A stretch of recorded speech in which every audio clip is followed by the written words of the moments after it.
Hello, good afternoon. Welcome to live stream. Nice to see you all. To see you, nice. So, just a few advertisements before we begin. There is a talk tomorrow night in a small group. I think this week it's about 20 people. You're welcome to join. That is tomorrow, I think at 5 o'clock. You can find it on my website. And also, I think Amelia said there's 2 people left for the retreat, 2 spaces left at the hotel. I think you can still stay outside the hotel, but 2 places left for the hotel for the retreat, which is the 7th, I think, of April for Easter. Yeah. So nice. Okay, let's get to the title of the talk then. So the title of the talk is, what does putting the attention in the I am mean, and how is it related to non-duality? Okay.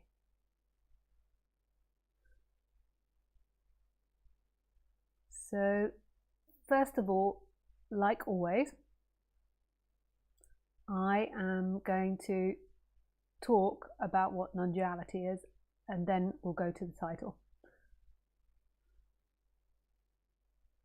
Just asking me to put my bit rate a little higher.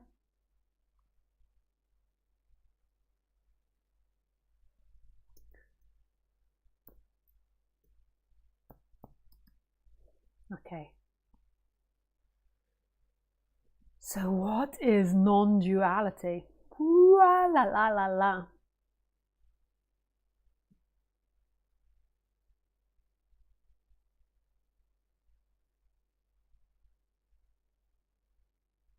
So non-duality to me is a seeing through the illusion of self and the illusion of this world, and an energetic shift back to something that was already there, had always been there, but was seemingly veiled.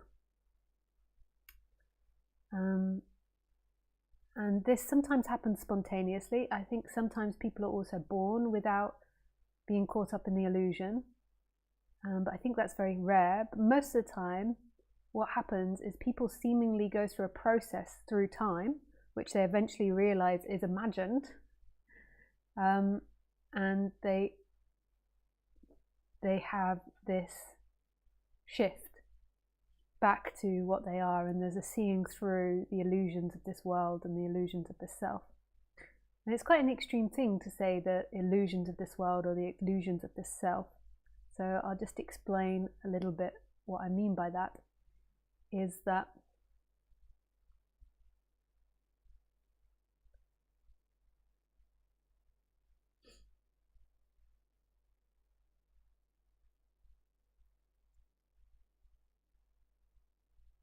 like everything you're seeing now is a projection of your brain.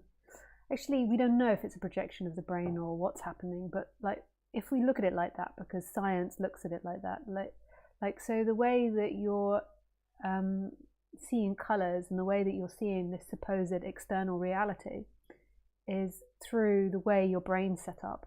So you can't see the world like a bumblebee, or you can't see the world like a dog, and you can only see the world like a human being, and more particular, that human being that is seeing the world. So each human being will be different. A human's perspective tends to be that humans are the rule of the world, so the way we see is what is reality. But that's really an idea, a narcissistic idea of the past, which might help survival in some way. When you look at it, you see that life is seen through many, many different beings, and in each way that it's experienced, that is the reality for that particular being. And there isn't a fundamental reality. So the reality of a snail or a slug is so different from the reality of a chimpanzee. The experience will be completely different. And the reason that it's completely different is it's the way that our brains interpret. So something that we have as humans is we have phenomenal memories. So when we're seeing this moment, we can't detect this because it's the way our brain is working. We're seeing everything through also a veil of memory. So when you're sitting here right now, what also sort of lurks somewhere in the background is that you're sitting in a room on planet Earth and in a particular country, you speak a particular language.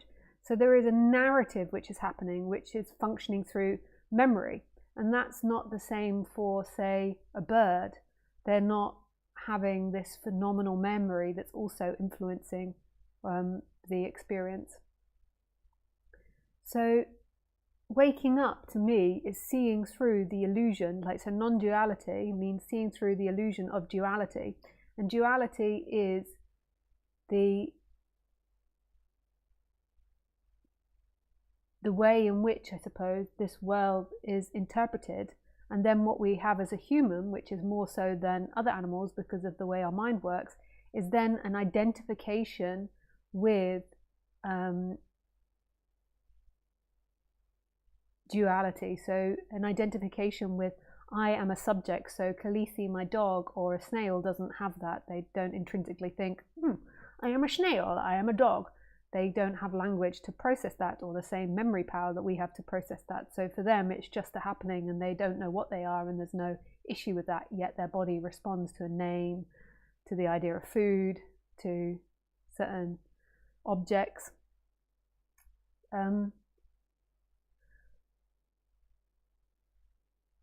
So the goal of non-duality is to go beyond this idea that's being projected of a separate me and an external world that is out there, and see what is beyond those ideas. And also, they're not just ideas, they're images, they're feelings, sensations. It's all coming together to create this belief in duality, this belief in the world, and the belief in a separate person and a separate society, a separate world, basically. Whereas we don't know what this world is. We don't know what life is. It's really unique, and science grapples to comprehend what's actually happening, and the more they investigate, there's more anomalies, I can't say the word, that transpire, which I won't go into because I don't have the brain capacity to be able to regurgitate that type of information. But you don't need to be able to regurgitate all this information in order to see through the reality. It is what is beyond all thoughts, ideas, feelings, sensations, or you could say what is here regardless of what is appearing. And this is like the emergency exit from life. This is the freedom. This is the like, imagine it like a slide. So what is it that's beyond thoughts, feelings, sensations, ideas, or what is here when everything is changing? So the fundamental belief of the human, which everybody is mostly interested in, is that I exist as a separate entity. And this is what most people will spend their life consumed in, is this identity becoming as big as it possibly can, because the nature of everything is to grow and to expand, and so obviously that illusory entity wants to grow and expand. So what is there all the time when that person comes and goes? That might seem like, how can it ever come and go? I'm always here. But you is actually not always there, and you is like a baffling question, like what would be this you, this idea of you?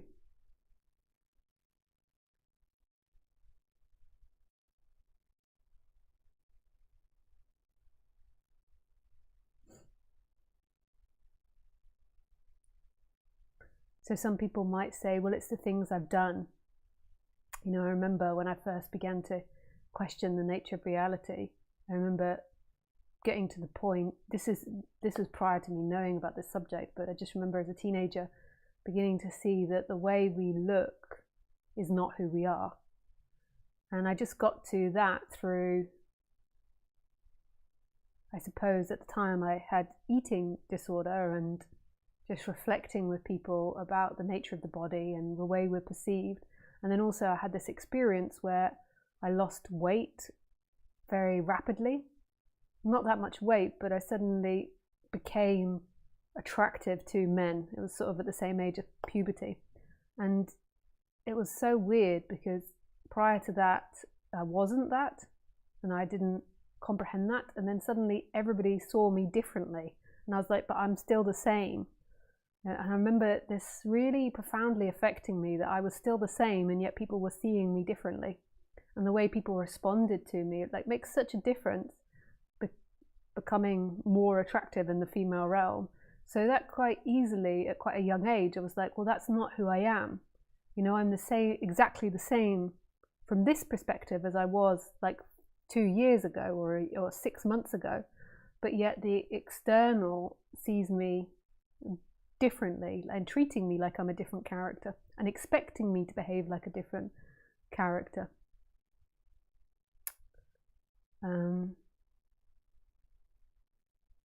And so before I even got into spirituality per se, I had already realized quite fundamentally that the body and the way I looked wasn't who I am. And I think a lot of women that go through this process of eating issues and the pressure to look a certain way, they quite quickly realize how shallow and how fake that is. So on one regard, maybe people can see that, and then maybe people believe, oh, we're a soul inside the body that is more profound and deep than that. But what is the nature of this soul? Like, who is this soul you think yourself to be? Is that your behaviors? So one thing I also realized, I think maybe when I'd got into therapy by this point, is that people were not their bad behaviors. That was quite a fundamental realization. Like, so, you know, I remember judging people by their bad behaviors, you know, if they were a sociopath or a murderer or something, or even if somebody had a bad temper that flared up like once a week. I remember realizing that that's not who they are. That is a part currently of who they are because of particular conditions, but that isn't fundamentally who they are. So I was like, yeah, okay. So that's, and knowing that, like really knowing that deep down, like especially having a close family member that used to have anger tantrums, like really realizing that they weren't that person. There was anger that came up, but they weren't that person. So are our behaviors, are our bad behaviors who we are? Some people get stuck in guilt and shame, believing that our bad behaviors are who we are. But normally bad behaviors are circumstantial. You know, they've arisen, just like if you've ever trained a dog, they've arisen out of particular circumstances. And some of them can be fixed and some of them can't. So if you're on the narcissistic, sociopathic, psychopathic spectrum, it's very rare that they will change, because the part of what's flourished in them is the belief that there's nothing wrong with them and everybody else wrong with everyone else. So they won't go for therapy or they won't try to change. But that doesn't exclude the point, except I think it's sociopaths. I think psychopaths and narcissistic people, we tend to, therapy psychologists tend to think are made. So it's circumstantial. So, and then if we look at psychology, so as you begin to go down the psychology route, which I'm sure a lot of my audience have done, there is a lot of research on attachment theory, the first 5 years of life, of the importance of having secure attachments and the importance that that has later on in life in the way that you deal with stress, in the way that you deal with relationships, in the way that you deal with your job, the things that you can cope with and can't cope with. So we also know most people, it's becoming more prominent in society, and it's particularly a lot of people that are into this subject, that dependent on your main caregivers for the first 5 years of your life will also determine a lot of your current behaviors, including what you will have picked to do job, your friends that you will have picked, the way you relate with people, so the way that you communicate, unless you begin to have therapy, and that will change. So that's very interesting as well, because that also doesn't imply a soul that's inside the body. It implies behavior that's being conditioned through society and through primary caregivers. So that includes, so attachment theory includes job, so includes what you choose to do as well. It looks at all areas of life. Then you've got trauma and PTSD that have happened in childhood. So if there's been trauma or PTSD, that will also affect the person. So what is left if we take out the therapy, we take out the body? So then there's some form of sense, okay, I'm the senses. I am my feeling of the air, I'm the feeling of my sound. That's a bit weird to say. The way in which I hear. Or intelligence, maybe I'm in the intelligence. So intelligence, I think there's confusion about it, but I think it's partly to do with interaction in early years, but it's also genetic. So is that something that you are if you've inherited particular skills and traits? People like that one. Yes, that's definitely fundamentally who I am. I mean, this is for you to question. I'm just bringing it up for you to reflect on. So that wealth, what about wealth? Well, I'm definitely the money that my family have inherited and accumulated. Society disagrees in a lot of Western societies now, bar maybe America. There is big inheritance tax because our society disagrees that if your parents were wealthy, then the next generation should be wealthy, and there's a lot of battle over that. So at the moment, a lot of inheritance tax is 40%, I think.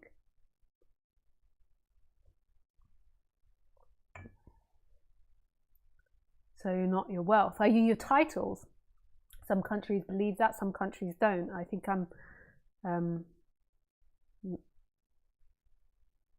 England is monarchy, so England believes in that you inherit being a duke, or you inherit being a prince, or you inherit being an earl. That's so funny, eh? I inherit being an earl. Earl Grey, please. That would just be brilliant if somebody was an earl and they decided to name their child Grey. Hello, Earl Grey. Only in England that would work.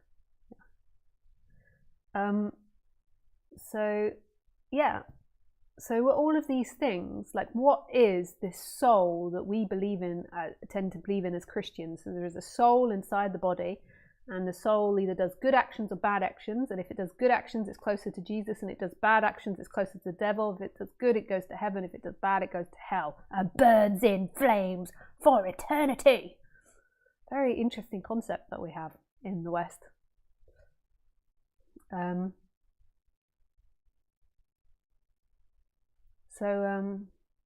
What is that? What is left?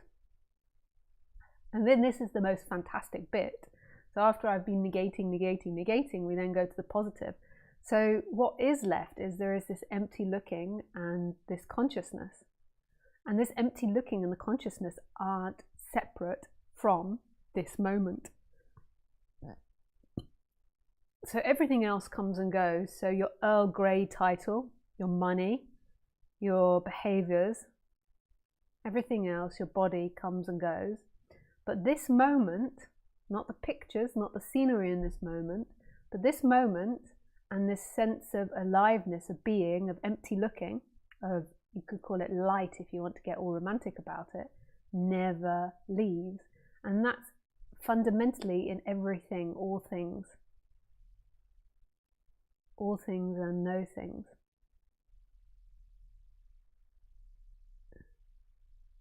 Isn't that stupendous? No, I can't say the word. Splendid. Ah!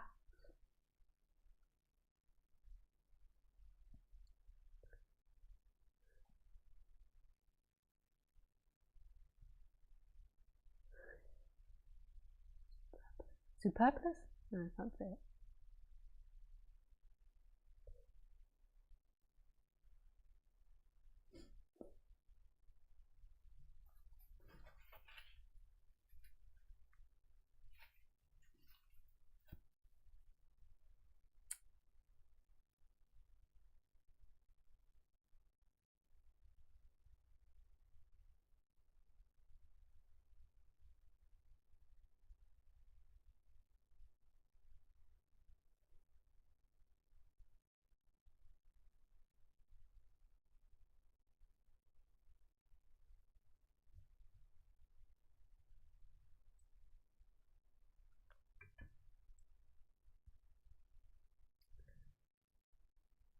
So everywhere you go is this beingness, this aliveness.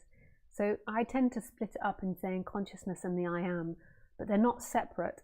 There's so many different ways in which you can teach it, and I'm happy to look at those different ways, but it's just teaching, again, is illusion. It's what this teaching is trying to point to is something beyond the intellect. It's like really going beyond the illusions in this reality, the illusion of the brain. We don't know for sure if this is beyond the illusion of the brain. We can't say for sure yes one way or the other, but it's certainly the base of experiencing, and there can be this energetic shift to being identified with the person, to identifying with what I would call the absolute. But I can't say to you for sure that this isn't, again, projections of the brain, because we can't ever step outside of what we are and look at it. So I can't, like when you wake up, you can't then like step outside of beingness and consciousness and I amness and look at it from the outside and name what it is. Maybe that happens in death, we don't know. But in this reality, it's the closest thing, I would say, coming to God, to oneness, to non-duality.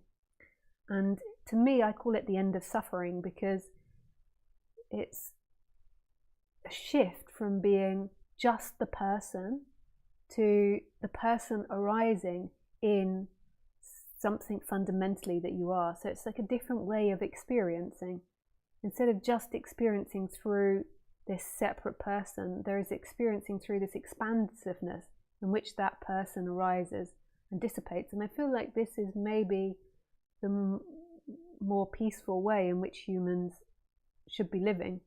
I mean, saying that's a little bit contradictory, because they're living exactly what they're living, so it couldn't be any other way. But I'm just saying that it might be a more peaceful way for humans. Like at the moment, I feel like a lot of humans are suffering and not happy in their lives.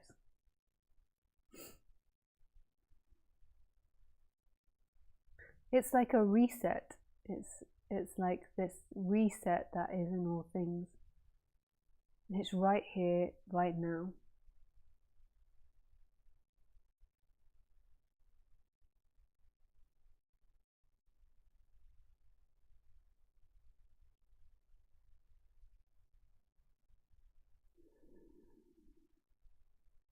Okay, so let's go back to the title of the talk.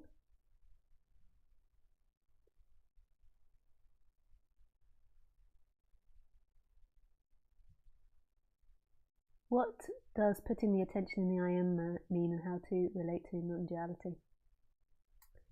So over the years, I've been very reluctant to give a prescription, even though I have, but I wouldn't say that it's something that I'm repetitively saying to people, but I've just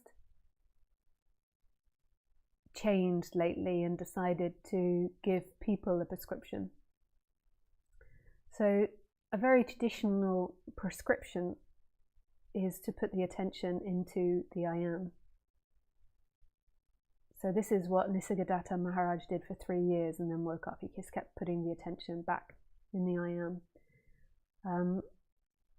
And basically, to me, what the I am is a presence, is this alive presence that's happening.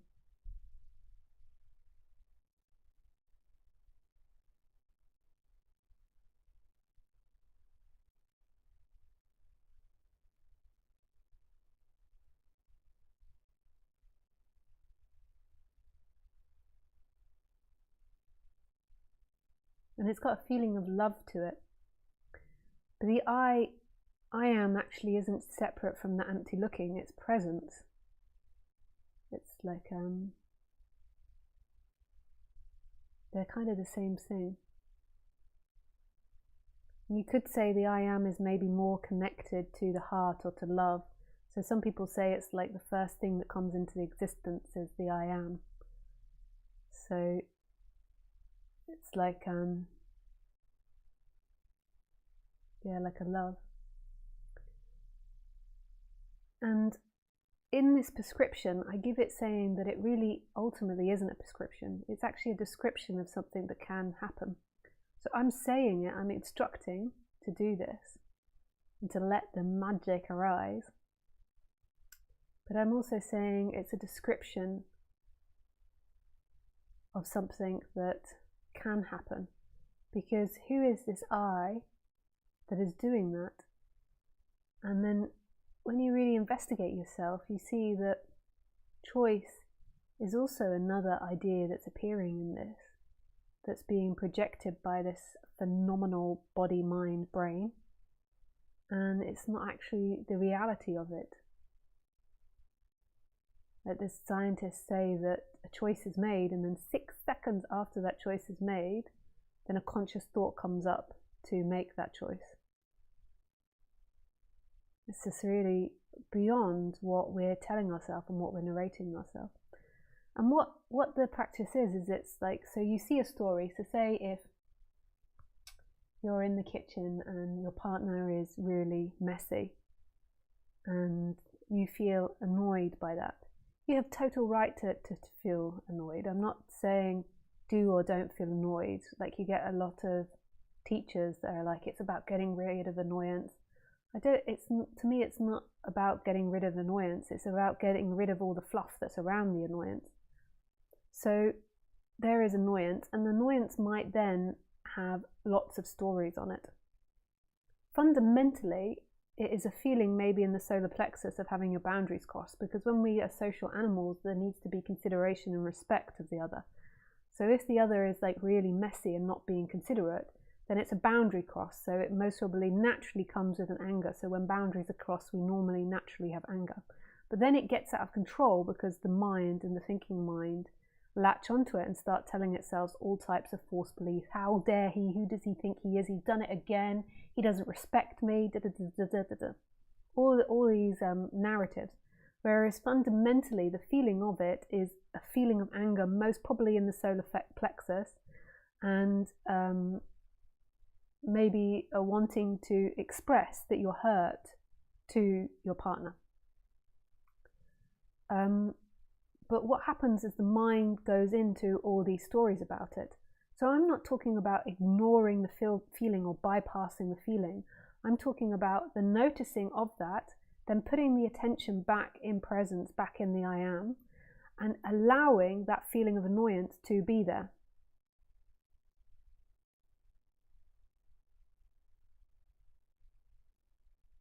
And ideally what you want to do is then be able to communicate, not all the time, like I mean, it depends, but you ideally want to be able to communicate that with your partner. Maybe you don't have to do it while you're having the feeling of annoyance. Maybe you can do it when the annoyance has passed by, because sometimes when we're new to this and we communicate and there's annoyance there, then it gets carried away and an argument persists. So it's just noticing that feeling and coming and really allowing that feeling to be there in what's happening. It's not getting out of feelings. Feelings are part of this experience, just like the sunlight, just like the tree, just like other people. It's what we do. We as humans have feelings. Excuse me while I let in Miss Kaliti, who doesn't really want in. She wants me to feed her more food. You don't really want in.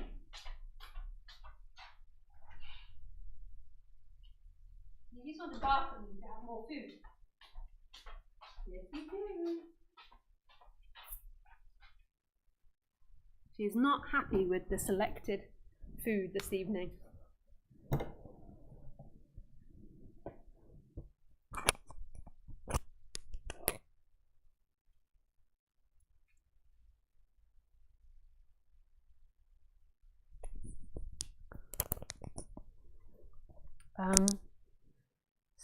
So it's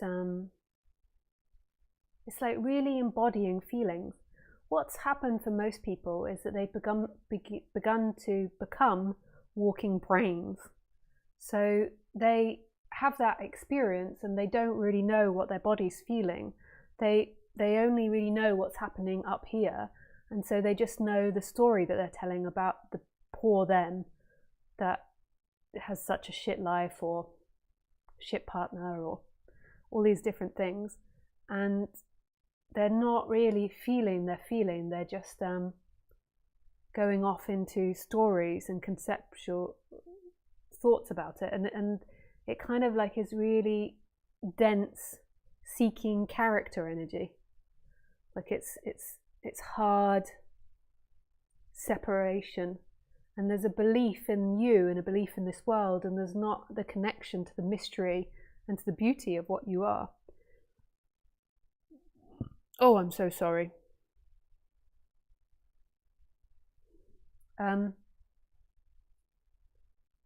Yeah, it's like they're only seeing their conceptual reality. What they might also be able to do is they might be able to just go into the empty looking, but this is still bypassing, because the empty looking in a way is like the spaciousness, which is more up here as well. So they're again not connected to the feeling, so they're bypassing the feeling. A lot of spiritual people think that if they've had the feeling, then there's something wrong with them. Whereas I think if you're feeling the feeling, there is something right with you. So this is really about embodiment, and a big mistake in non-duality, because a lot of people think it's about getting out of it. What it's getting out of is all the excess thinking around it. Sometimes what you have to do is you have to become clear on relationships, on how to communicate. You know, if you're having lots of negative thoughts about your partner or about your family situation, and you're getting very lost in that, so the mind is like really agitated by that, you sometimes have to go into psychology to understand what's going on. I would say sometimes, I would say 99% of the time, you have to understand like what's happening to you in relationships often. Even if you don't have many relationships, it's often because they're too difficult for you, so you avoid them. So there has to be an exploration of like psychology, and Western psychology is great for behavioral science and how we interact, and like we've got and family systems. It's really amazing. So on my reference page, there is this gentleman that's on there called Dr. Kirk Honda, and he's a relationship therapist, and he has an amazing YouTube channel which looks at reality TV to depict and explain healthy relationships. It's actually really super cool. But even better than that, if you subscribe, you can go into his deep dives on his website, and he has like all these lectures that he gives at university and to therapists that he's been training, and it's just really great because his speciality is relationship therapist. And basically when you can understand what's happening to you and why you're getting so chaotic in relating, then you can pull yourself into the I am more easily.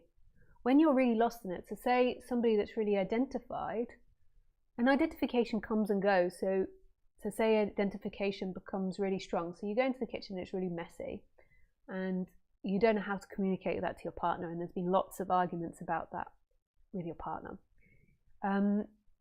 You know, like there could be so many wounds that's going on there, it can drive you into madness.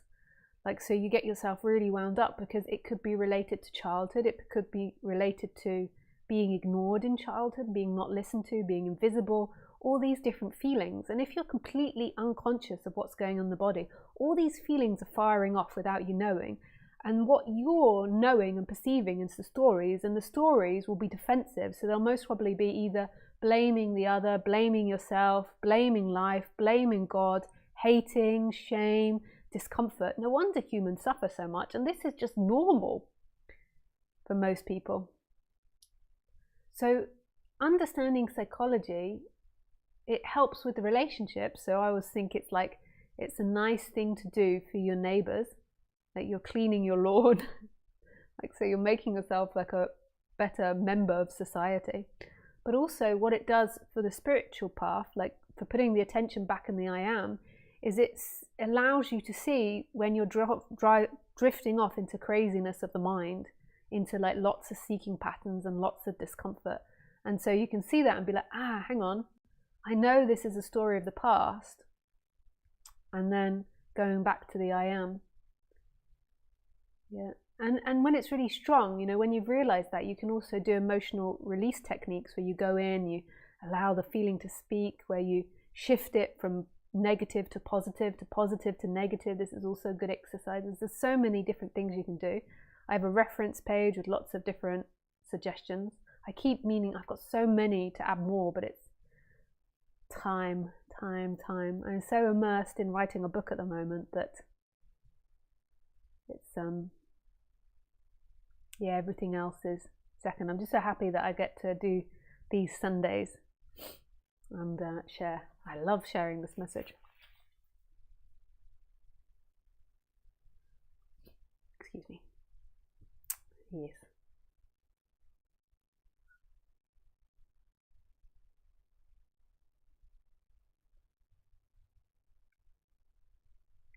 But at the same time, there has to be a recognition that it is a practice, and you can't really, the person can't really put itself in the I am, because the person arises in the I am and arises in the empty looking, and the person is kind of a movement in time.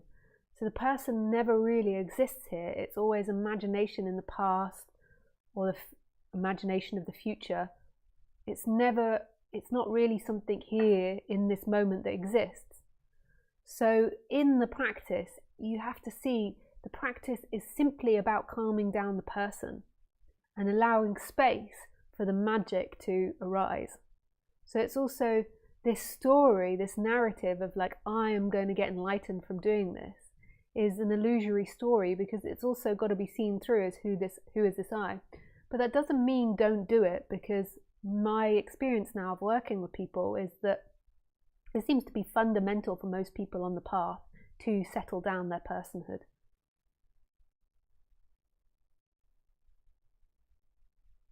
That needs to be done. Yeah. Okay. I will go on to questions. So if you're here asking questions this afternoon, the way you can do so is you can write the question in the YouTube chat, or you can do it in Skype, which is Lisa Cairns 12. But if you want to call in, it has to be obviously through Skype. My Skype address is Lisa Cairns 12, and please write in Skype, call me, don't just call me. Thank you.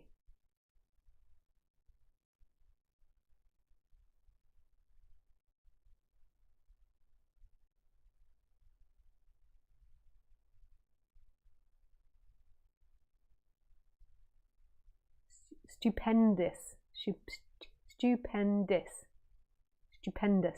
This is stupendous. Thanks, Isabel. You're so good with the words. Okay, so we go to YouTube chat. There's nothing in Skype. So in the Skype, if you want to call in, put call me, or you can also write your question in there. It's a little bit easier for me to see you rather than going through the YouTube chat.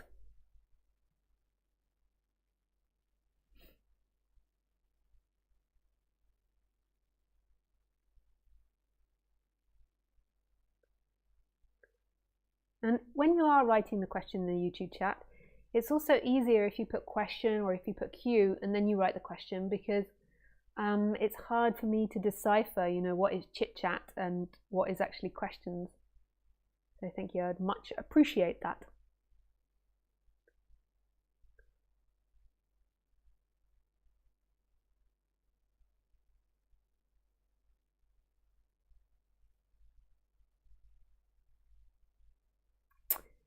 Kathy, I like to do yoga stretching while I meditate. Is there something to sit still that adds to the meditation? I'm a wiggly person. Thanks for the wonderful channel. Oh, thanks, Kathy. Sorry.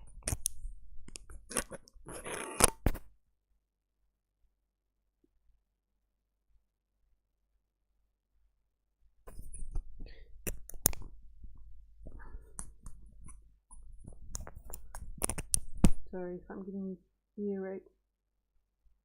Delicate matter. Audio.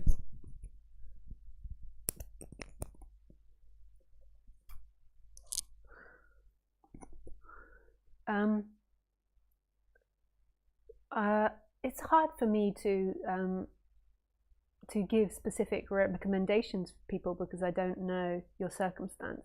I do think that sitting meditation can be negative sometimes for certain people. So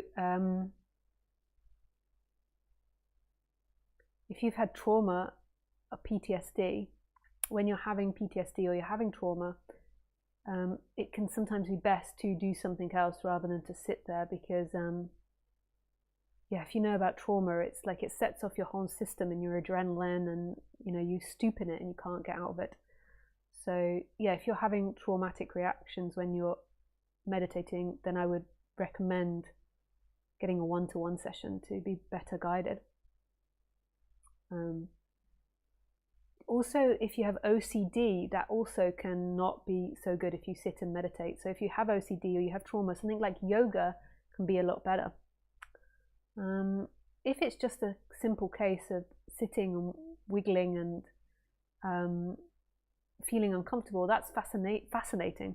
So yoga can sometimes make us feel good. It can also make us feel bad, but it releases a lot of endorphins. It does great things for the psyche in the moment of doing it. So it often can be very relaxing for people. It can also be the opposite, but it's the same with working out. You often feel good afterwards. Yeah, there's great things, the deep breathing, there's so many benefits to doing yoga, and I think it's great to do. But isn't it interesting, the discomfort with sitting still? So that can just be explored. It might be that meditation isn't suitable for you, but it could also be that that there is a block there that's happening, like a fear of something. Fear of discomfort, a fear of your mind, a fear of the stillness. But the IAM practice doesn't need to be done when it's just sitting still. It's in everything. As you're walking, as you're cooking, as you're sunbathing, as you're playing with your kids, it's there for everybody. At every time, it's always here. And then to the next part of the question, then it has to be, who is the one that meditates?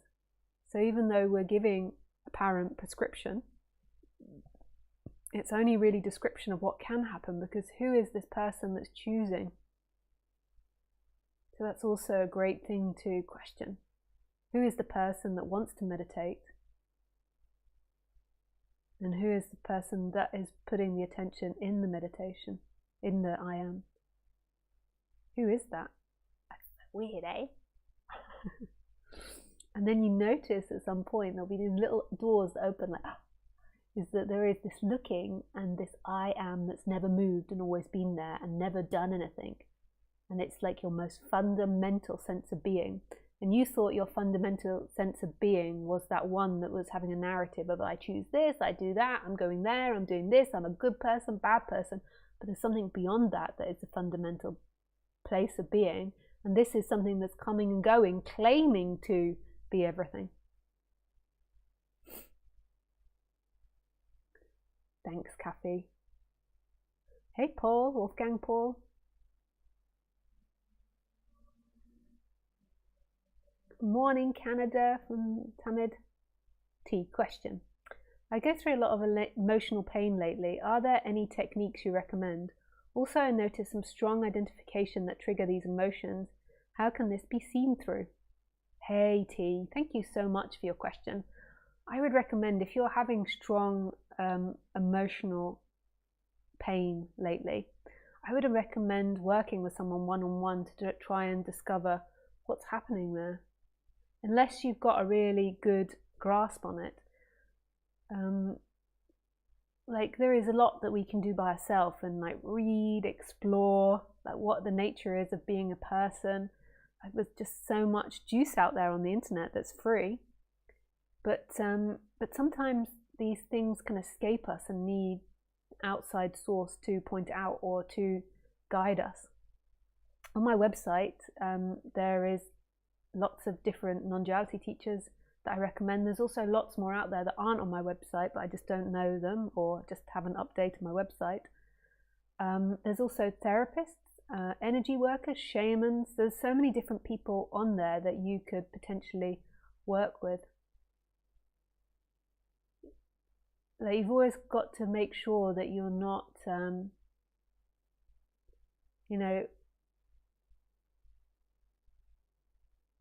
doing destructive things and thinking it's not destructive, thinking it's positive. Why is that emotional pain coming out? Yeah, there's all different reasons. Joshua, and what can happen if you just do things by yourself? You can find all sorts of reasons and justifications on the internet, So it's just checking in. Joshua, hi Lisa. Hey Joshua, question. What question is going to give me an answer that is true and honest? Question, what is truth and honesty really? So that's a really amazing question, Joshua. The only thing that's true and honest, but we don't know what it is the things that are constant. So in your experience, Joshua, you've got to find out what is constant. What is constant? What is constant? What always remains in every experience?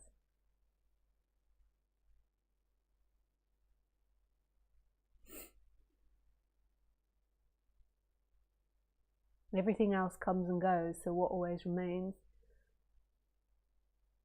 So that is the truth, the base of experiencing. Then you can come up to the person and you can explore the psychology of the person, of why the person is seeking for truth and honesty. And what an amazing exploration to do. Because often the person isn't actually seeking for the absolute. The person isn't seeking for the I am and the empty looking, because that doesn't exist in the person's world. The person is interested in things, so it can only conceptualize and make the absolute a duality. So often it's ironically often off on a different path. So sometimes, for example, someone could have been through narcissistic abuse, which is all smoke and mirrors, which is all deception. So they might have had that for many years in their life, but they don't know that they've been through that experience. So what begins to emerge in them is a seeking, a longing for truth and honesty. And they realize, because of the narcissistic abuse, but it's all unconscious, that they can't find it in humans. They can't find it in their job. They can't find it in relationships, because they've been subject to this narcissistic abuse. So to them, subjective objects are unreliable and unsafe. So then they hear this message of God, or a religious message that's just beyond the human, and then they begin to go to that. So that's just an example of something, but it's really fascinating to look to why the person is seeking for something external from subject-object, because the person is only interested in subject-object. And why that's important is because there will be unconscious seeking there, and that unconscious seeking will keep the dense clouds of the illusory you in place.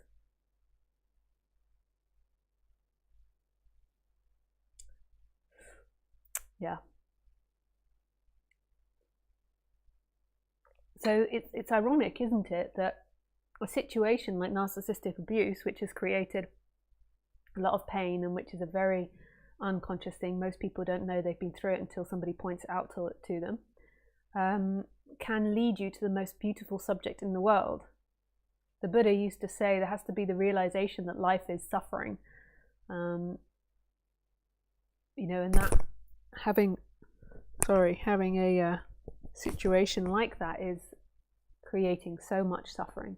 But I'm not saying that we should all now go out and find a narcissist and be like, okay, abuse me, come on, give me your best shot. I'm just saying the irony of it, of life.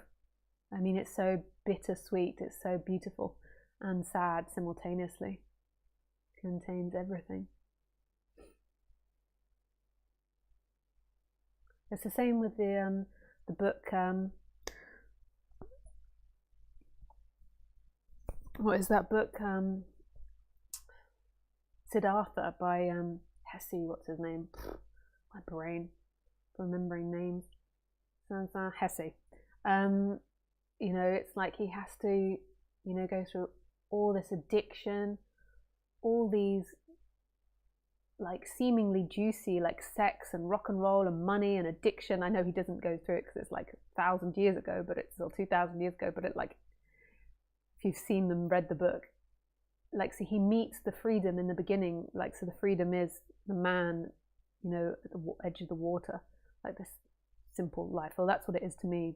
If you've read the book, it's like the freedom is there when he goes to take the boat. He could stay with the old man, the wise man, by the water, but he doesn't. He takes the boat over to sexuality, love, lust, gambling, money, addiction, and he goes and like delves into it to the deepest extent, and then is like, okay, there is no freedom there, and then he goes back to the lake and to the wise man. Maybe the wise man was dead by then. I can't remember the ending, but yeah, it's very symbolic. Thank you, Joshua, for the question. Rob, just go back and check Skype.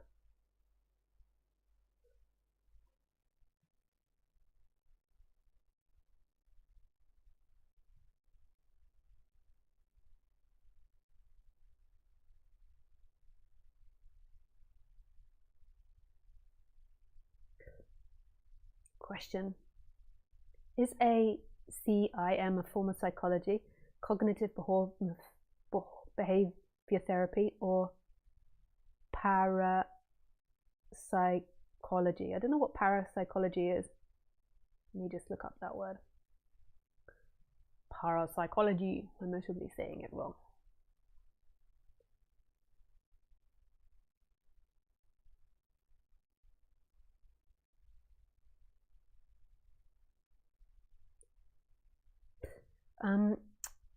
Yeah, okay, so it's the study of near-death psychic experiences. Okay. I never actually fully read IAM.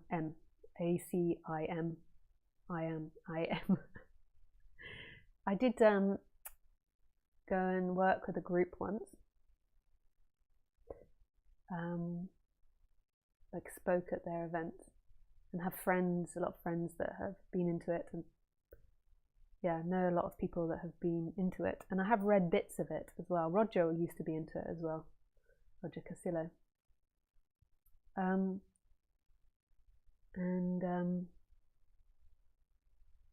would say it's most probably got all of that stuff in it, but it's also pointing to something deeper as well. Like if you hear, there is like deeper pointings as well.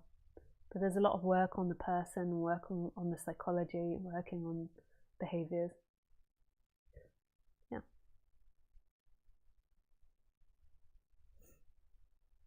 Does IAM conflict or complement with non-duality?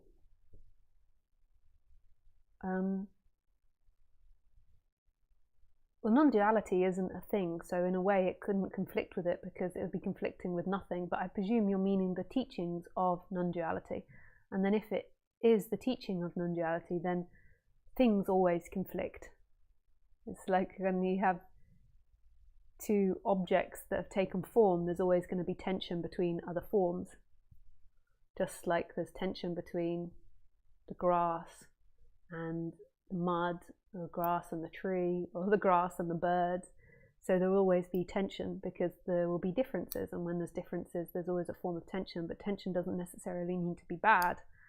Like tension also makes the car drive, or the elastic band ping along through the room. Yeah, so there could be conflicting views, but everything is a fascinating investigation. What does that do to you? Conflicting views. I used to be such a Nazi for conforming views, especially when I first got into non-duality. No, it's this way. I remember being so defensive of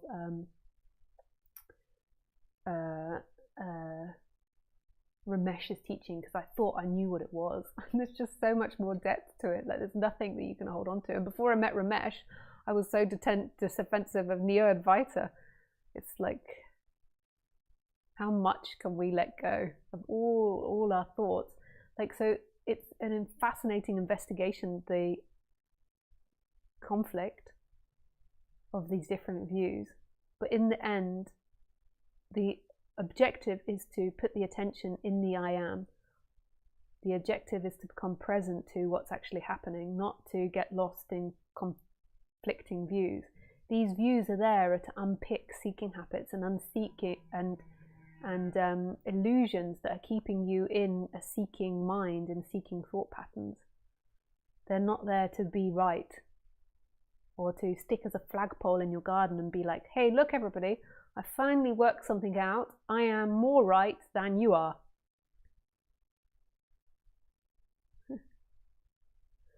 Thanks, Rob, for your question.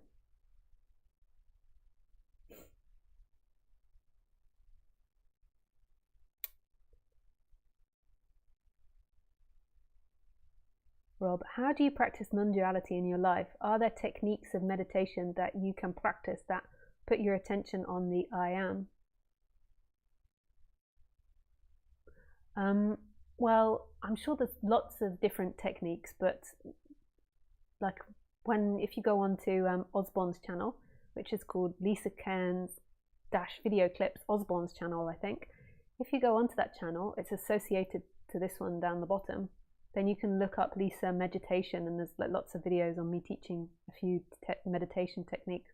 But that's not my speciality, and you can go onto the internet and find many meditation techniques which are all really good, which will help settle down your mind. Just pick one and stick to it.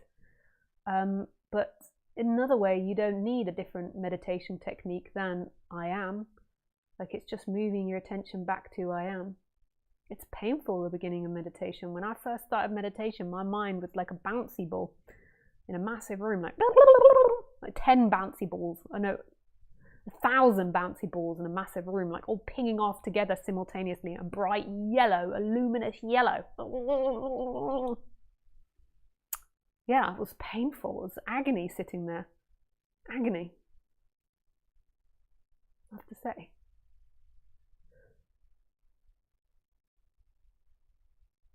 But my thing would be like, stick with things. You can select a few different meditation techniques, a few different teachers. Well, no, teachers is okay, but I mean like a few different emotional release techniques. You can listen to lots of different non-duality teachers as long as you're not comparing them. But when you're doing practices, stick to them. What often happens is they don't work for you, and then it's like, oh, this doesn't work after a year. A year is nothing. Or you can't do it. So if you're having energies of I can't do it, work with someone, because not being able to stick to a meditation practice is often to do with psychological injury in childhood. It's often to do with your attachment in early childhood, and it can be worked on and shifted.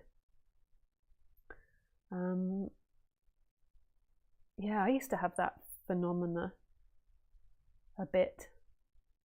I've always been a very obsessive person when I get obsessed with something. But when I wasn't obsessed with something, it was a little bit hard for me. But for the last 3 years, I've been diligently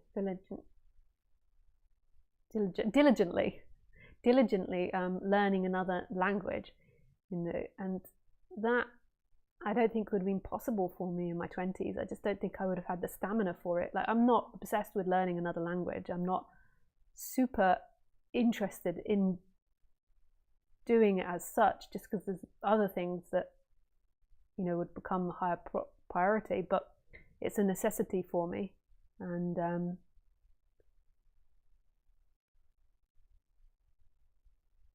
Yeah. And I was reflecting that having compassion for other people that,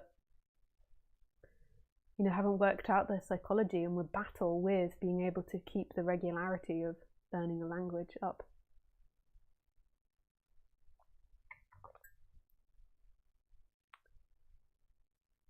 Yeah, so you can look on my website. There's a book. If you do have problems sticking to things, there is a book that I found recently that's really good. I keep meaning to put it on my website. This is for people that struggle with the solar plexus and struggle with action.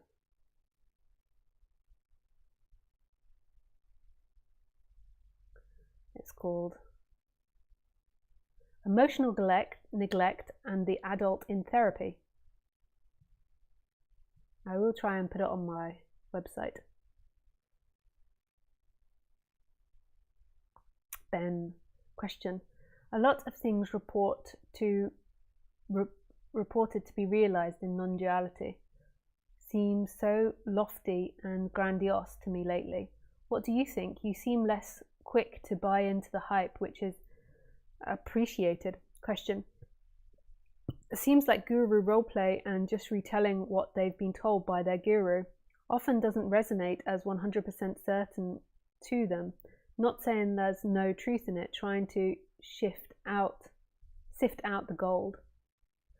Yeah, I think that with every industry, and sorry to call non-duality an industry, but what else would I call it? I mean like spirituality and industry. So also if you were in the writing or arts or business, but also in spirituality, so in the spiritual business as well, it's flooded by narcissistic, psychopathic leaders. It's interesting, isn't it? That yeah, our society is so overcome with narcissistic abuse.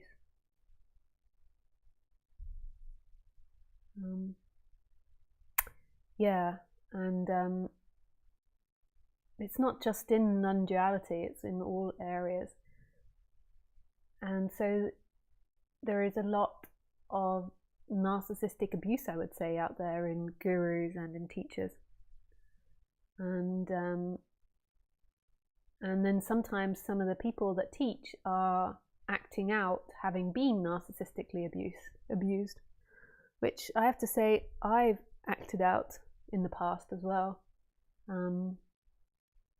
In being a teacher, you know, you might have seen me in the past being too compassionate to people and letting people speak too much and not standing up for myself enough.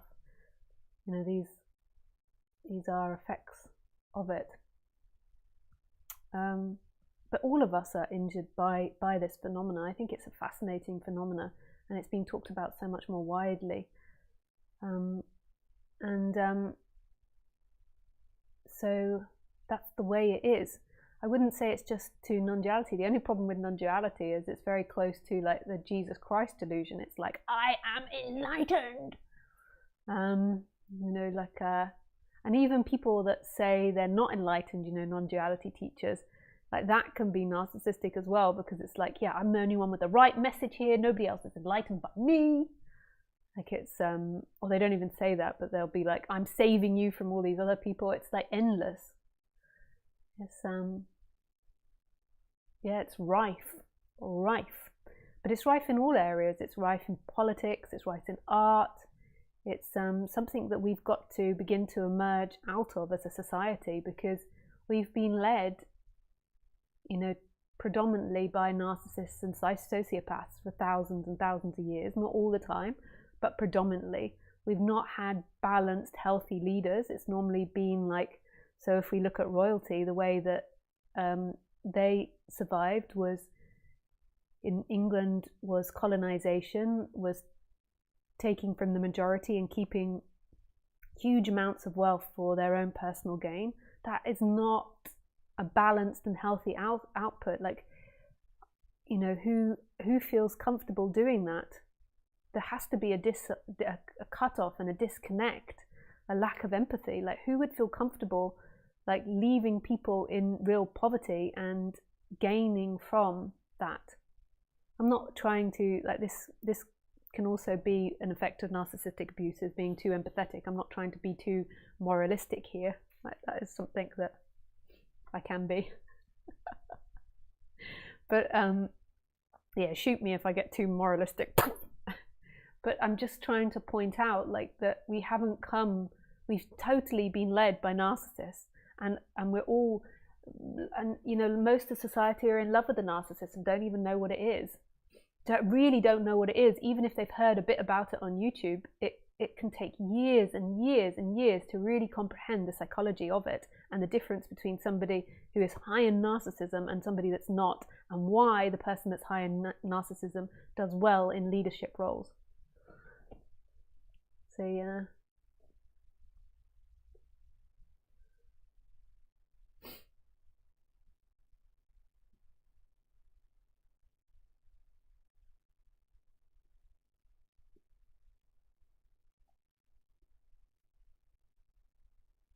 And I sometimes have dysfunctional boundaries. So, you know, I try to point that out to people so that people aren't just like, oh, she behaves perfectly, I want to be like that. I do not behave perfectly. There's still things that I have to work on in my human world and expand. Yeah. So that would be my reply to that, Ben. So you have to, like, to me, the important thing is the putting the attention into the I am. Listen to the talks so you can, like, open your mind up to non-duality. Like, I see non-duality talks as, not just mine, but a lot of people that speak, as like a meditation. It's questioning your status quo. So listen to the talks and let them, like a poem, guide you back to what you are. So you're getting a taste of it, like, and then questioning, like, so how does this teacher make me feel? And it's okay to be like, this teacher feels like a narcissist, or this teacher feels like this. And what does that feel like in your body? Like, it's an internal exploration. And, you know, like these are the three components, you know, like it is the practice of putting your attention on the I am, like being open to these ideas. So listening to talks and letting them guide you like a meditation. And then questioning, you know, how does this make me feel? How does it make me feel if non-duality is corrupted by narcissistic teachers? And I mean, in a way, you know, there's been a need for them, but now we can begin to move away from it, not just in non-duality, but in our society. Yeah.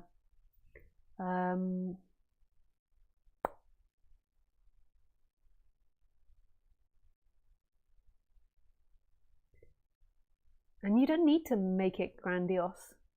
Like, it doesn't need to be grandiose. Like, we that study non-duality aren't better than other people. And I certainly don't think that non-duality is going to save the world. I think that if people are more happy, then it will fundamentally change society. But then we might not be able to produce enough resources. I mean, who knows what happens then? Like, but there is a freedom in it. There is this gentle, loving, expansive freedom when there is this shift from being something contracted and narrow that's in thoughts and in time to this expansiveness that's right here. And it's everybody's nature.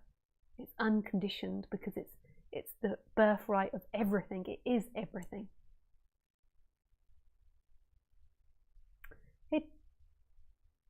Yeah, so if you've got more questions to that or more comments, then put it below, but I won't see it for a while until I get down there. Let me just check at the bottom. No, there's no more Ben is saying. Okay. So thanks for that question, Ben. Okay, we've got a call me from Eric. One moment. You're most probably behind, so this is going to give you a fright.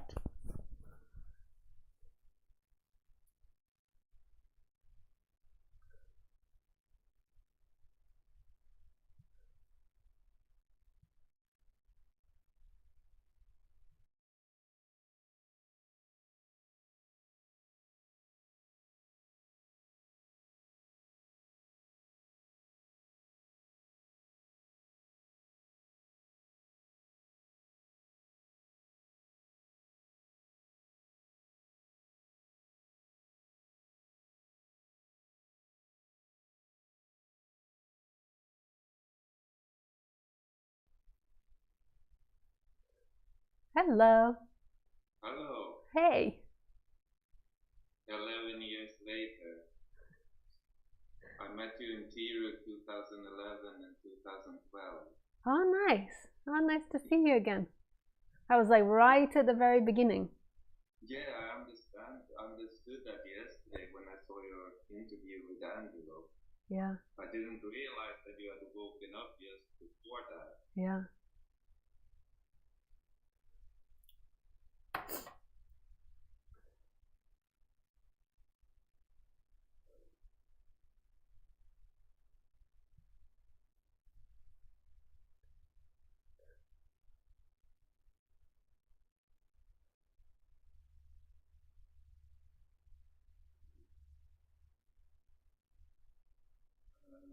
So my question is, there's been a lot of practices and meditation all those 11 years, and I have this spaciousness up here.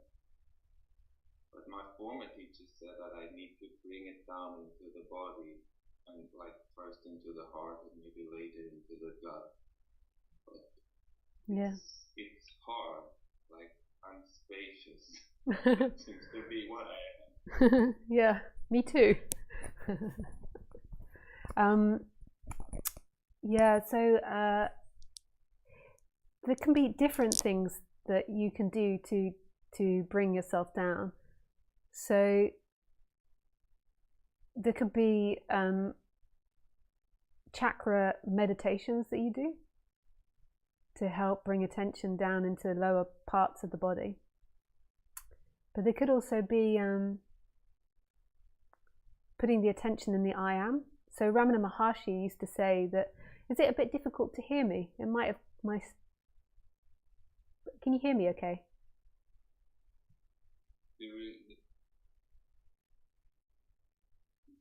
You can hear me okay? I think you're having... Yeah, but I hear you in two time zones. Or like oh yeah. So yeah, if you turn off the volume of YouTube, then it'll be easier for you. I forgot. Yeah. Now. Yeah. Now the volume of YouTube is gone. I know it's like a perfect reflection because I'm like I'm behind, which is the same as everything. Everything is behind. We always think our thoughts, our feelings, everything is like right now, but in a way, it's always behind. Yeah. It's always happening in the past, and the YouTube is happening in the past for you, but it's happening right now for me, which is weird. Okay, so now, yeah, the chakra meditation. Yeah, so you can do that. Or the other good thing to do would be to do the practice of the IAM. So that is the repetitive moving the attention to the left side of the heart. So the IAM. The left side? Yeah, the left side of the heart. That's what Ramana Maharshi used to prescribe. I thought it was the right side, but I don't think that matters no. Very much. So. I mean, I always thought that I always used to, when I used to practice it, I thought the heart was in a different place to where it was. So. Okay. Yeah, so there's that, and then you can also look at external factors as well. So the more lower chakras are more to do with life. So is the stuff in life that you're avoiding, like work, sexuality, anger, frustration, or depression, these are all the lower chakras feelings, is there something that's avoided there? So that could be on the psychological side, there could be an exploration of the psychology of those chakras, of if there is an avoidance that's happening there. I think we're definitely good there. I have like real health problems in the diaphragm area now with like acid coming up and stuff. Right. It's been ongoing there for years. So yeah. That is kind of a block, I guess, to go further down. Yeah. Yeah, and there can be an exploration of that with the connection between like the health of it and the psychology of it as well.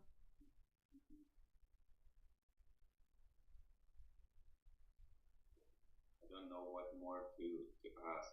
I don't think any of this is really knew. I just wanted to make a connection, basically. Yeah. I was very strongly affected when I watched your video yesterday. Huh. Oh, nice. Yeah, when you spoke about empty watching, goes into expansive space. It was so restful. Mm. So thank you for that. Yeah, pleasure.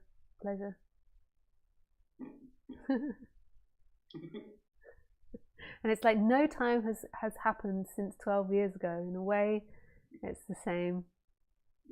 Same moment. Seemingly all this time has passed. I haven't really followed you at all. That I just, for some reason, I put the video on yesterday, and here I am. Here you are. Yeah, nice.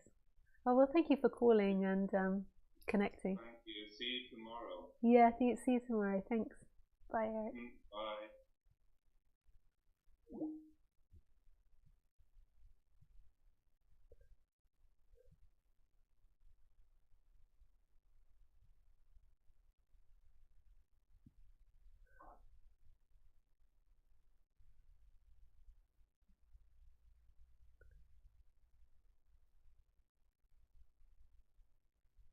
Okay.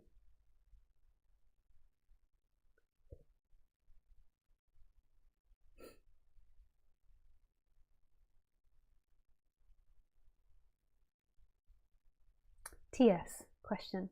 Why have you shifted recently to recommending IAM approach? I think I always kind of had it there in the background of my talks. I don't know why I shifted. It shifted.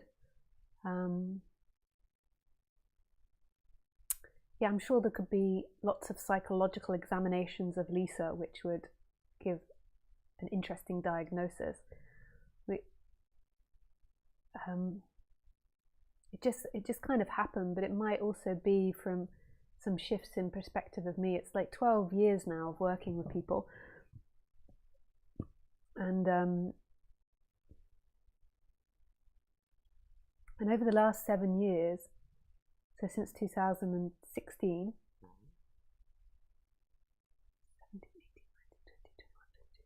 7 years, I went through an intense investigation into Western psychology. When I was in my 20s and my late teens, I had gone to psychologists and I had investigated that. And I did a lot of psychological work in my 20s. But it was more based on me and on my story, and there was also missing gaps in it. Like, it's also hard, particularly before the internet, to get this psychological information, especially when reading is a little bit hard for you. Now it's so accessible for me because I have Audible. I love Audible. And then also like lots of information on the YouTube, and I feel like I've given myself a doctorate degree in psychology, but I'm sure a lot of psychologists would contest that. And I've really gone into like so many different fields and studies of thought, and I think that this has had a profound effect on me, and I feel recently that that's beginning to come to a close now. So when I get obsessed with something, I focus on it and I really study it, and I feel this is coming to an end, and I really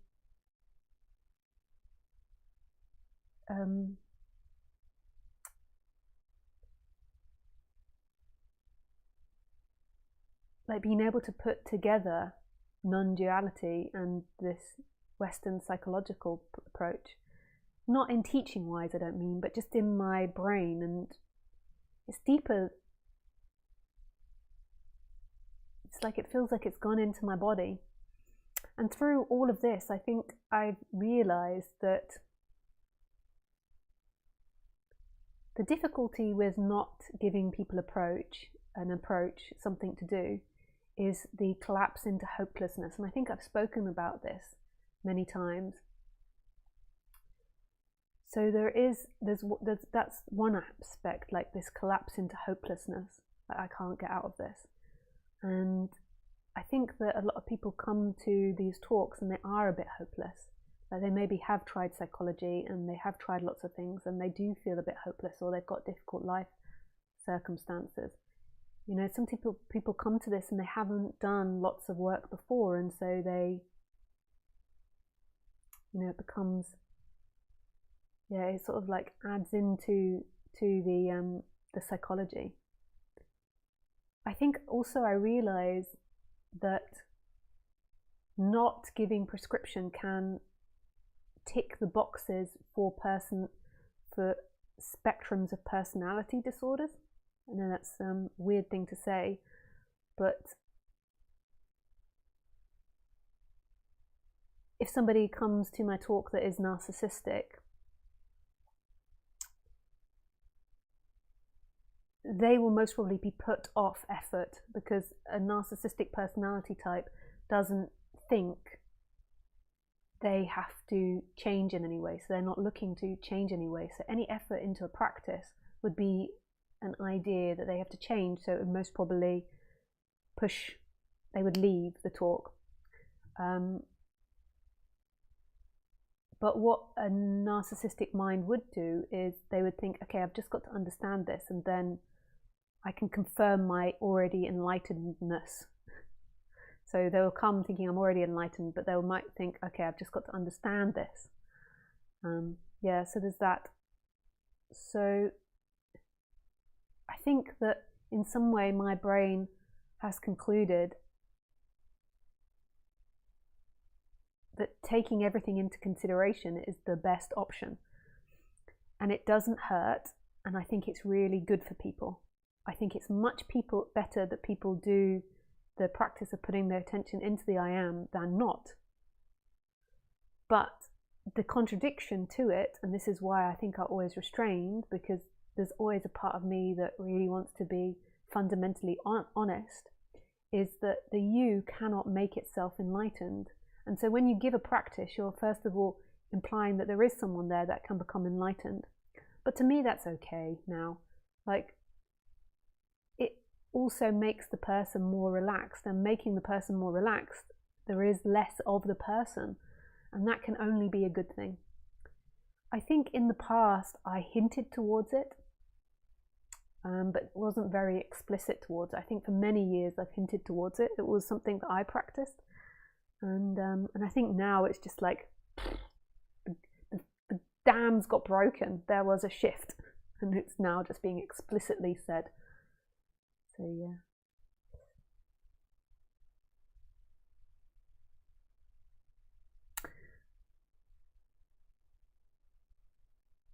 Okay.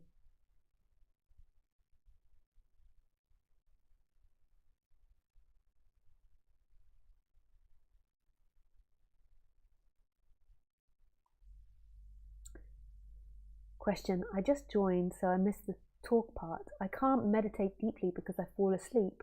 Will mindfulness get the job done? Is I am without words better than with words? Hey, Jugal.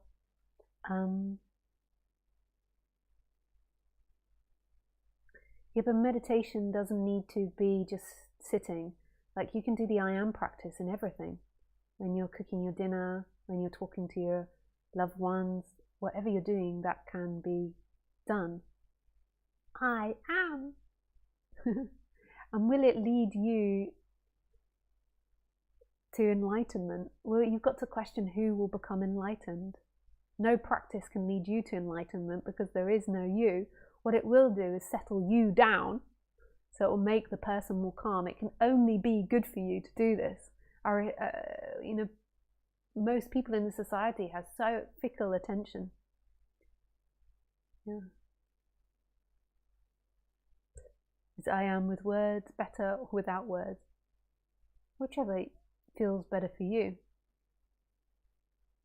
It can also become a great mantra, like I am, I am, I am, I am, I am, I am, I am. You've got to notice all the pitfalls, because if you've got like a tendency to fall into a pitfall of self-hatred, it can become a self-hatred, like I can't do it, I'm never going to become enlightened. So you have to notice all of this. Like, it's also requiring a depth in psychology. So please explore your psychology and understand the difference and the connection between the body and the mind, like what's happening in the body and what's happening in the mind. No, the subconscious.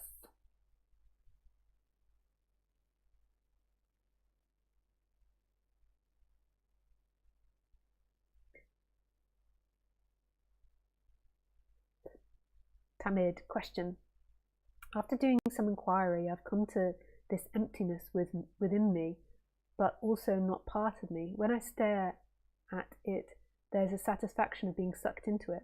Shall I just keep looking into this void? Hi, Tamid. It's too hard for me to comment on these very personal situations, so I don't know really what's happening inside of you. But if it's not creating pain, it's an interesting exploration. Like, what is this emptiness? And this expansiveness? And who is the one that's looking at this emptiness and this expansiveness?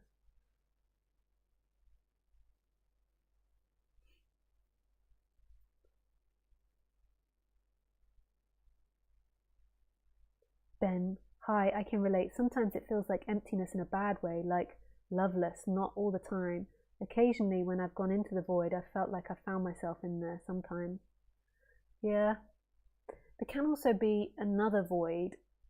So, when you've been often neglected or psychologically abused in childhood, or had big trauma, there can be this void where a personality is not created. And it is about lovelessness, because it's about you not existing on a human level. So it's not really about the absolute. And sometimes the emptiness, this expansiveness, can be mixed up with this personality of not feeling like you have a personality and not feeling like you exist. Although that it won't say this to you, you won't look inside and it will say, oh, I feel like I'm not a personality. It's like something you have to deeply explore with a psychologist. Yeah. So these two things can get muddled up. So again, explore the internet, understand the psychology of what's happening inside of you, and then keep moving your attention back to the I am and to what's happening in this moment, to the feelings, the sensations. But you also have to understand what's happening in the subconscious and what these illusory thoughts are telling you. A lot of the time, there's a cutting off from the feeling, there's living up in the head, and there is a belief in these thoughts that are very defensive. And there's not an actual going into the depth of what the thought is, of like, I feel lonely or I feel abandoned, because there's a fear of that. So there's a defensiveness that comes up, grandiosity or a defensiveness. Okay. Back to Skype and see if there's anyone on Skype. Yeah, so if I don't read out your question on YouTube, it's nothing personal. Firstly, I might not see it, I might miss it, and it keeps pushing me down to the bottom of the chat. So it's a little hard thing to navigate. And also there's this bright light shining in my face, which is creating light bubbles when I look at the screen.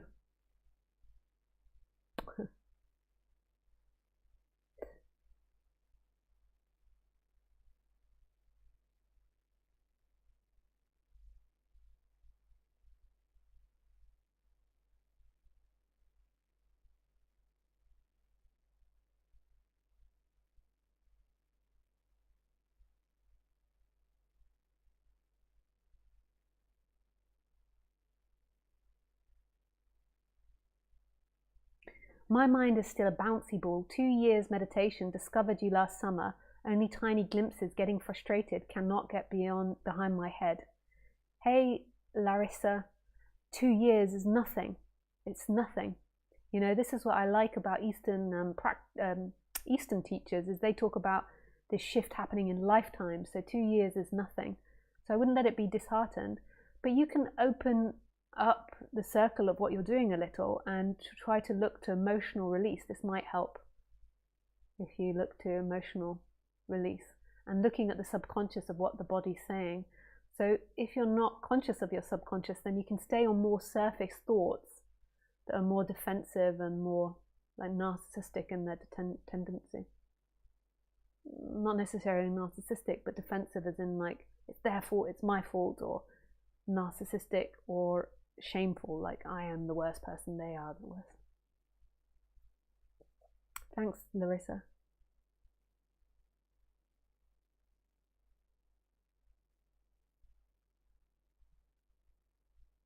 Raphael.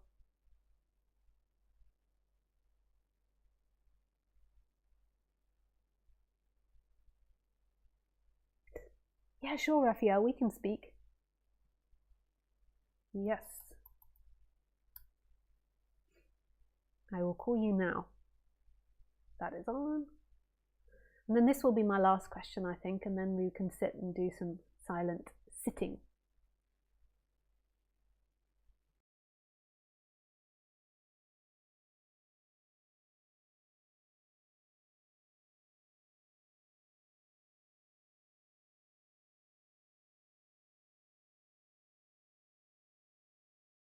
I will call you now.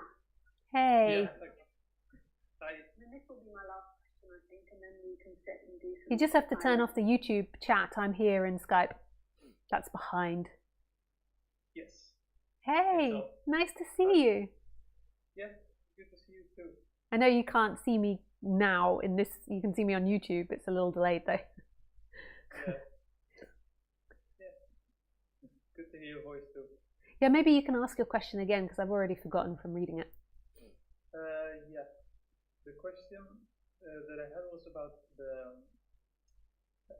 I started listening to non-duality quite a long time ago, and I've noticed that in my case, I put it on a pedestal, so I use it as like an escape, a bypass, and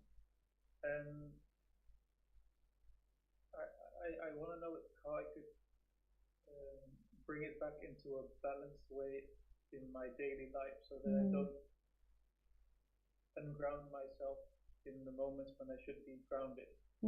So yeah.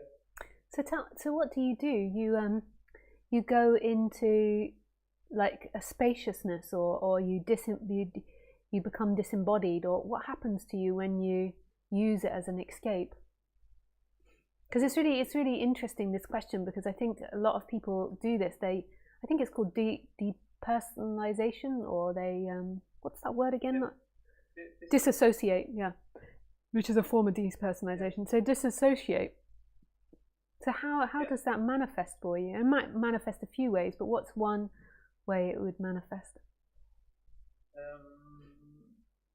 I think it's got a lot to do with my body, because I've suffered quite a lot of things with my body, chronic disease and other stuff, and it's like not wanting to.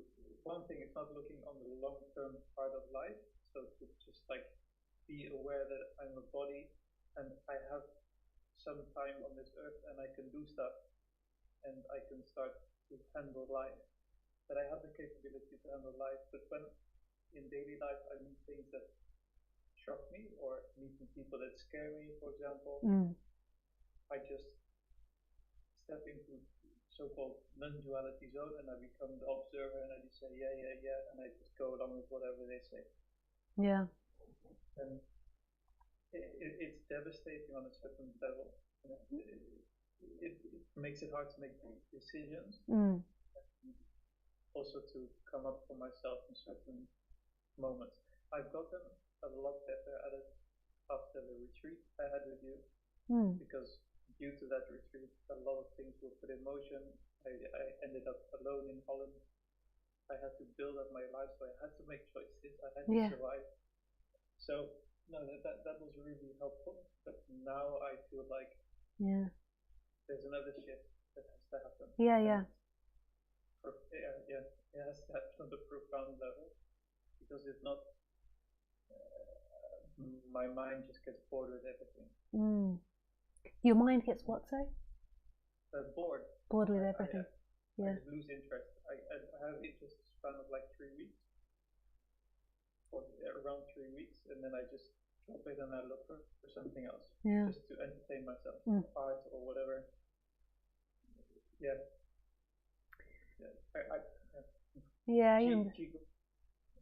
Sorry, what were you going to say?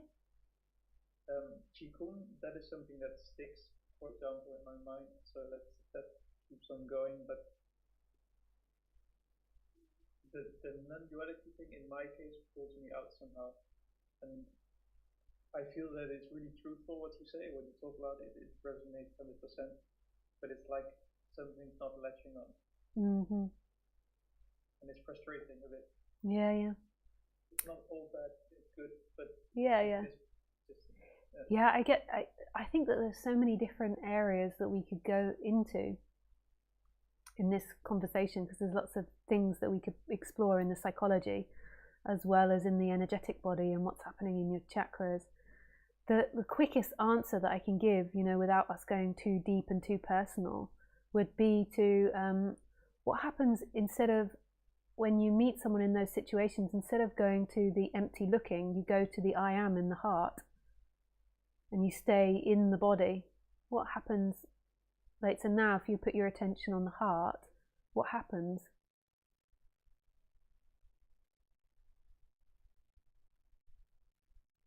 There's a bigger sense of openness, or more, like I want to communicate more from that place of openness, from warmth maybe.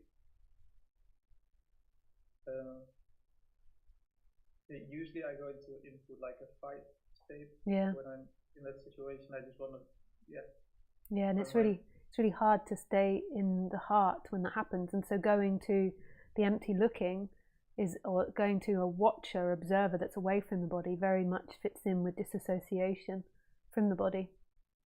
Yeah, I really get it. I think it's a slow practice. I think it's like a long haul game, like in the sense that there has to be repetitive practice into doing the opposite. So going into the heart and practicing doing that when you're by yourself, and then also when you're with people. It's really nuanced, this part. And then also, I think you have a good idea of the psychology, but also really understanding the psychology of why that's happening, like what was the early teaching from your caregivers that now sends you into fight or flight. There is a good book that you might be interested in. You can listen to it on Audible if you're not much of a reader. Oh, yeah? I don't know if this one would resonate for you. It was what I recommended earlier. It's called Emotional Neglect and the Adult in Therapy. You might find this helpful at, like some of what you said about not sticking to things. You might also find it's not helpful, so then just dismiss it. No, I take on most of the books that people give me, and some things that really resonate, some things don't. I'm going to check it out. Yeah, that's it. But I do think that this is a long haul endeavor. I don't think that this is going to be something that's just click of your fingers and sorted out. But you could try doing it very gently, of something that makes you disassociate when you're by yourself. Try introducing that and staying present to the heart and explore what happens in that. Yeah. So thank you so much for calling in and exposing that. There's so many different avenues we could take, but I just don't want to go too personal because I don't want to traumatize anyone. Yes, I get it. Yeah. Yeah, lovely to see you. Yeah. Good to see your Skype picture, but really good.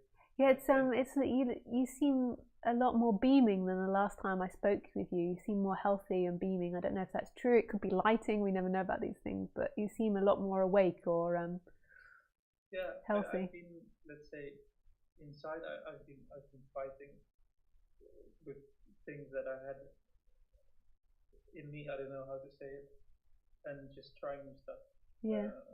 Different diet, reading, moving, different jobs, different people. Getting out of the comfort zone. That's the main thing. Yeah, that's great. Yeah, nice. Yeah, good to speak with you, Raphael. Thank you. Thank you. Bye. Bye. Okay, we can just do a bit of meditation now. It's a lot of chin wag.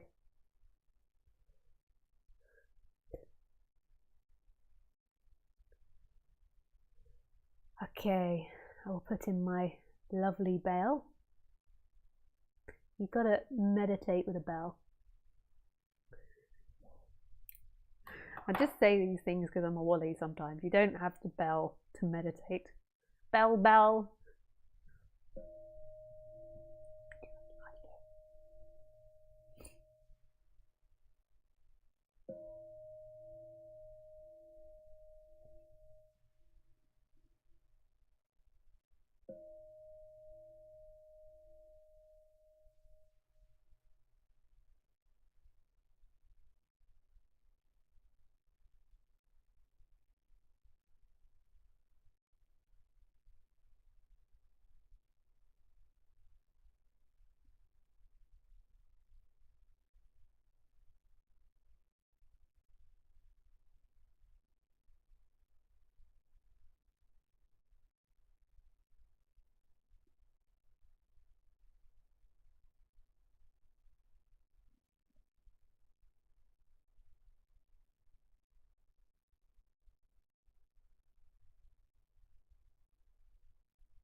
Hello.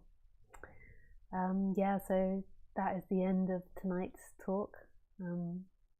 Yeah, thank you for being open to exploring this subject with me. If you like this video and want to support my channel, please subscribe and like the video.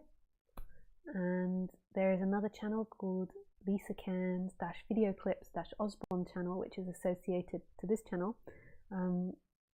I just put it there so you can find it, but he does it all by himself. He just edits clips of these talks, and some people really enjoy that. It's a really beautiful channel.